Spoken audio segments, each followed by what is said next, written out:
Bonjour, que la paix soit avec vous. J'en arrive à la troisième partie, l'extermination des nations païennes, qui fait suite au chapitre 19 et qui comprend également le chapitre 20. Les sous-titres sont le premier combat eschatologique, le règne de 1000 années, le second combat eschatologique, le jugement des nations. Donc je lis, à partir du chapitre 19, verset 11. Alors je vis le ciel ouvert, et voici un cheval blanc. Celui qui le monte s'appelle fidèle et vrai. Il juge et fait la guerre avec justice. Ses yeux, une flamme ardente. Sur sa tête, plusieurs diadèmes. Inscrit sur lui, un nom qu'il est seul à connaître. Le manteau qui l'enveloppe est trempé de sang. Et son nom, le Verbe de Dieu. Les armées du ciel le suivaient sur des chevaux blancs, vêtus de lin d'une blancheur parfaite. De sa bouche sort une épée acérée pour en frapper les païens. C'est lui qui les mènera avec un sceptre de fer. C'est lui qui foule dans la cuve le vin de l'ardente colère de Dieu, le maître de tout. Un nom est inscrit sur son manteau et sur sa cuisse. Roi des rois et seigneur des seigneurs. Puis je vis un ange, debout sur le soleil, crier d'une voix puissante à tous les oiseaux qui volent au zénith. Venez, ralliez le grand festin de Dieu.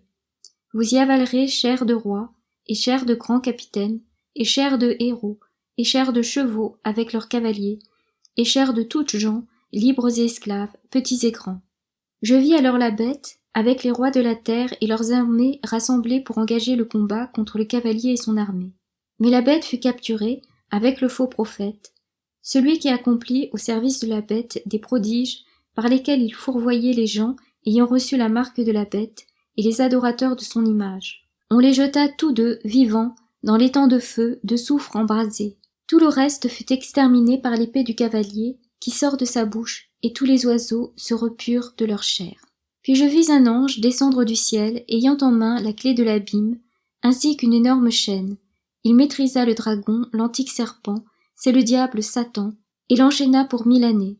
Il le jeta dans l'abîme, tira sur lui les verrous, apposa des scellés, afin qu'il cessât de fourvoyer les nations jusqu'à l'achèvement des 1000 années. Après quoi, il doit être relâché pour un peu de temps. Puis je vis des trônes sur lesquels ils s'assirent, et on leur remit le jugement. Et aussi les âmes de ceux qui furent décapités pour le témoignage de Jésus et de la parole de Dieu, et tous ceux qui refusèrent d'adorer la bête et son image, de se faire marquer sur le front ou sur la main, ils reprirent vie et régnèrent avec le Christ 1000 années. Les autres morts ne purent reprendre vie avant l'achèvement des 1000 années. C'est la première résurrection. Heureux et saint celui qui participe à la première résurrection. La seconde mort n'a pas de pouvoir sur eux. Mais ils seront prêtres de Dieu et du Christ, avec qui ils régneront 1000 années. Les 1000 ans écoulés, Satan, relâché de sa prison, s'en ira séduire les nations des 4 coins de la terre, Gog et Magog, et les rassembler pour la guerre, aussi nombreux que le sable de la mer. Ils montèrent sur toute l'étendue du pays, puis ils investirent le camp des saints, la cité bien-aimée. Mais un feu descendit du ciel et les dévora. Alors le diable, leur séducteur, fut jeté dans l'étang de feu et de soufre, y rejoignant la bête et le faux prophète. Et leur supplice durera jour et nuit, pour les siècles des siècles. Puis je vis un trône blanc, très grand, et celui qui siège dessus. Le ciel et la terre s'enfuirent de devant sa face sans laisser de traces. Et je vis les morts, grands et petits, debout devant le trône. On ouvrit des livres, puis un autre livre, celui de la vie. Alors les morts furent jugés d'après le contenu des livres, chacun selon ses œuvres. Et la mer rendit les morts qu'elle gardait, la mort et l'Hadès rendirent les morts qu'ils gardaient, et chacun fut jugé selon ses œuvres. Alors la mort et l'Hadès furent jetés dans l'étang de feu, c'est la seconde mort, cet étang de feu. Et celui qui ne se trouva pas inscrit dans le livre de vie, on le jeta dans l'étang de feu. Nous en arrivons à la 4e partie, la Jérusalem future, qui couvre les chapitres 21 et 22. Les sous-titres sont la Jérusalem céleste, la Jérusalem messianique.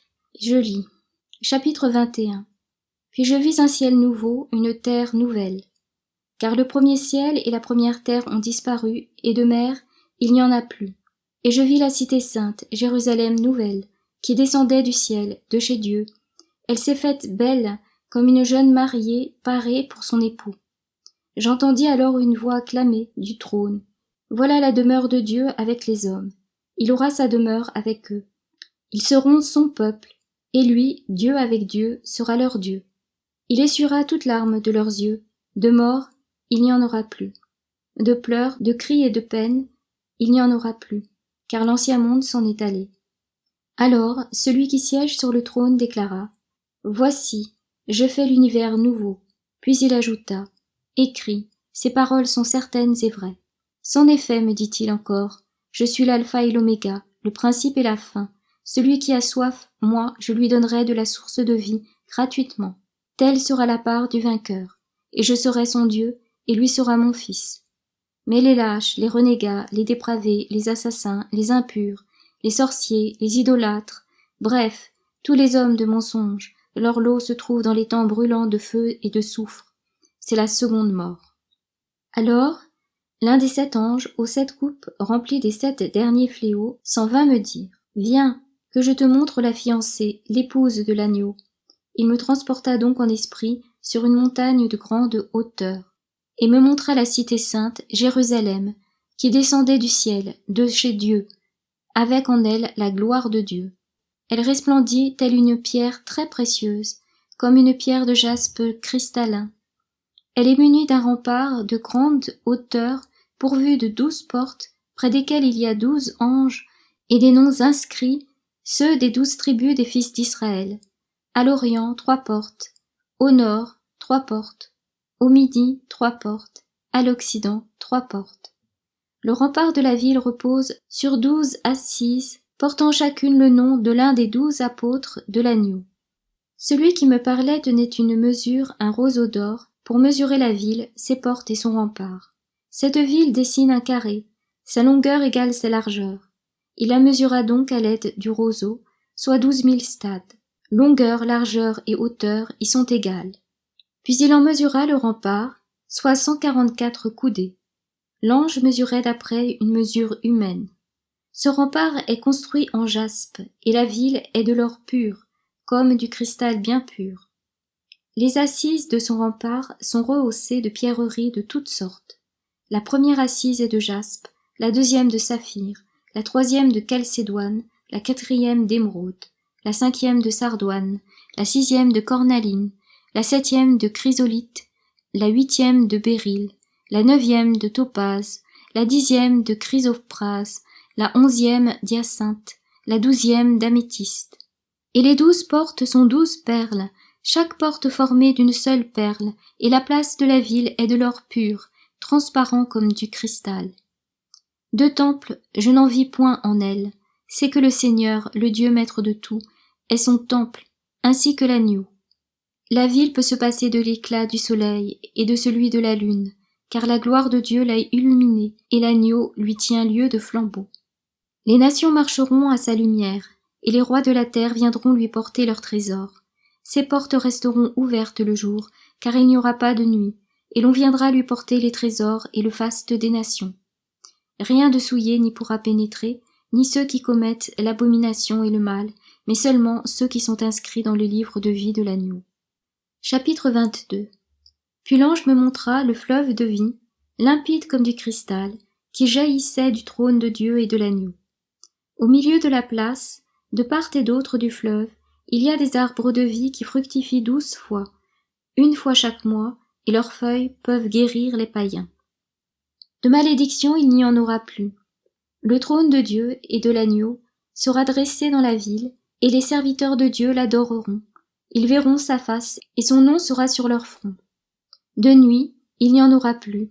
Ils se passeront de lampe ou de soleil pour s'éclairer, car le Seigneur Dieu répandra sur eux sa lumière, et ils régneront pour les siècles des siècles. Puis il me dit, et ces paroles sont certaines et vraies, le Seigneur Dieu, qui inspire les prophètes, a envoyé son ange pour montrer à ses serviteurs ce qui doit arriver bientôt. Voici que mon retour est proche. Heureux celui qui garde les paroles prophétiques de ce livre. C'est moi, Jean, qui voyais et entendais tout cela.